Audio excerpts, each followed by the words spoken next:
নির্বাচন শেষ হতে না হতেই ফের গঙ্গারামপুরে হানা দিয়েছে বালি মাফিয়ারা। রাজ্যের মুখ্যমন্ত্রীর কড়া আইনকে অমান্য করে গঙ্গারামপুরে ফের বেআইনি বালি পাচারের চক্র অব্যাহত রয়েছে।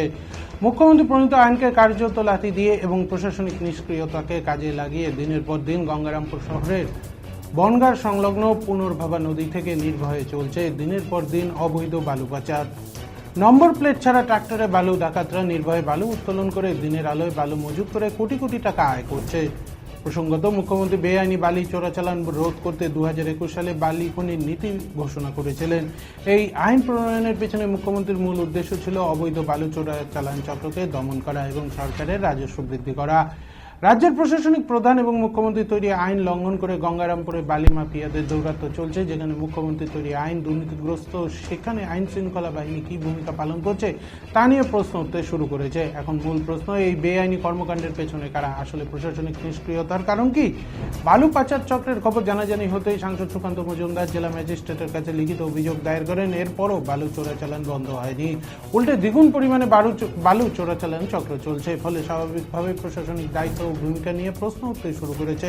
তবে বিষয়টি খতিয়ে দেখে ব্যবস্থা নেওয়ার কথা জানিয়েছে গঙ্গারামপুর ব্লক ভূমি দপ্তরের আধিকারিক গোপাল বিশ্বাস। বিষয়টি তুলে ধরেছেন পরিবেশবাদীরাও। এ বিষয়ে পরিবেশবিদ সনাতন তামলি ও দেবাশিস চাকি বলেন, নদীর পাড়ে যেভাবে বালু কাটা করা হচ্ছে তা পরিবেশের জন্য সত্যিকারের উদ্বেগের বিষয়। এভাবে চলতে থাকলে পরিবেশের ভারসাম্য নষ্ট হবে।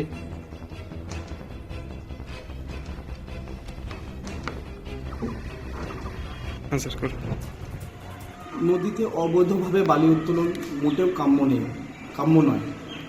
2017 সালে এবং তার আগে যে পুনর্ভবা নদীতে বন্যা দেখা দিয়েছে তার প্রধান কারণ হচ্ছে অবৈধভাবে বালি উত্তোলন। অবৈধভাবে বালি উত্তোলন করলে নদীর মধ্যে যে বড় বড় গর্তের সৃষ্টি হয়, পরবর্তীকালে যখন বর্ষার জল আসে বা অতিরিক্ত বৃষ্টি হয় তখন নদী তার স্বাভাবিক ছন্দ হারিয়ে ফেলে, গতিপথ পরিবর্তন করে। তখন নদীর দুকোলে আছে পরে নদীর দুকোলে আঘাত করে নদীর দুকোলকে ভেঙে ফেলে। ফলে নদীতে বন্যা দেখা যায়। নদীর দুপাশে যে বাড়িঘরগুলো, বসত বাড়ির মানুষজন আছে তাদের ভয়াবহ আকার নেয়, তারা আমরা পূর্ব অভিজ্ঞতা থেকে জানি। পুনর্ভাবা পরিবেশপ্রেমী সংগঠনের পক্ষ থেকে বারবার এর বিরুদ্ধে আমরা প্রতিবাদ করেছি, যাতে নদী থেকে অবৈধভাবে বালি উত্তোলন বন্ধ হয়। মানুষ, প্রশাসন, সরকার যদি সচেতন না হয় তাহলে এভাবে নদী থেকে যদি অবৈধভাবে বালি উত্তোলন হয় তার ভয়াবহ আকার আবার ভবিষ্যতে নেবেই। পরিবেশ ভীষণভাবে ক্ষতিগ্রস্ত।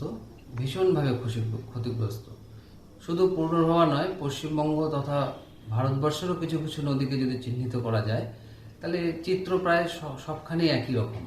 তো পুনর্ভবা ঠিক তার ব্যতিক্রমী হয়নি, কিন্তু বিগত বেশ কিছু বছর ধরে দেখতে পাওয়া যাচ্ছে যে বালি উত্তোলনের যে বিষয়টি সেটি দিনকে দিন ভীষণভাবে বেড়ে চলেছে।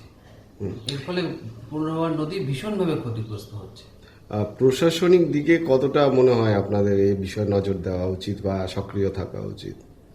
প্রশাসনকে অবশ্যই আরও বেশি সক্রিয় হতে হবে এবং পরিবেশ বান্ধব যে কর্মসূচিগুলো আছে, পরিবেশ নদীকে ঠিক রাখবার জন্য যে ইকো ফ্রেন্ডলি রিকভার যে অ্যাক্টটা আছে সেটাকে সঠিকভাবে প্রয়োগ করতে হবে এবং নদীর রয়্যালটির যে বিষয়টা আছে সেই রয়্যালটিটা সঠিকভাবে যাচাই করে তারপরে সেই বালিটাকে উত্তোলন করলে যে পরিমাণে বালিটা ওঠা উচিত তার চেয়ে প্রচুর বেশি পরিমাণে বালি উঠছে। আমাদের তো নিয়মিত অভিযান চলছে, আমরা গাড়িও করছি, ফাইনও করছি। তো ইলেকশনের জন্য একটু আমাদের স্টাফ কম থাকাতে একটু মাঝে একটু আমাদের রেটটা একটু কম হয়েছে। আমরা এখন আবার নিয়মিত অভিযান করব এবং আমরা নিয়মিত অভিযান চালিয়ে আমাদেরকে পদক্ষেপ নেওয়ার আমরা বন্ধ করা যাচ্ছে না কেন, মানে কি কারণ? আমরা চেষ্টা করছি, আমরা আমাদের তরফ থেকে আমাদের নিয়মিত অভিযান চালানো হচ্ছে। স্যার বলুন, 2021 সালে মুখ্যমন্ত্রী নিজে এই সমস্ত রোখার জন্য একটা বিশেষ আইন করা হয়েছে, তারপরে দেখা যাচ্ছে যে গঙ্গারামপুরের এই এলাকাতে কোনোভাবেই রোকা যাচ্ছে না। বিশিষ্ট জনেরা বলছে যে প্রশাসনিক নিষ্ক্রিয়তা, কি বলছেন? নিষ্ক্রিয়তা না, আমরা চেষ্টা করে যাচ্ছি। আমরা আমাদের আবার র্যান্ডাম আমাদের প্রোগ্রাম যা আছে সেটা আবার আমাদের 17 সালের প্রবল বন্যাতে গঙ্গারামপুর পৌরসভার বিস্তীর্ণ এলাকা জলমগ্ন গেছিল স্যার। তার মূল কারণ ছিল স্যার গঙ্গারামপুরের এই পুনর্ভবা নদীর যে জল, সেই নদীর জল বিস্তীর্ণ এলাকায় ছড়িয়ে যাওয়ার ফলে এইভাবে যদি মাটি কাটা হয় তাহলে তো আসন্ন যে বর্ষা আসছে বালি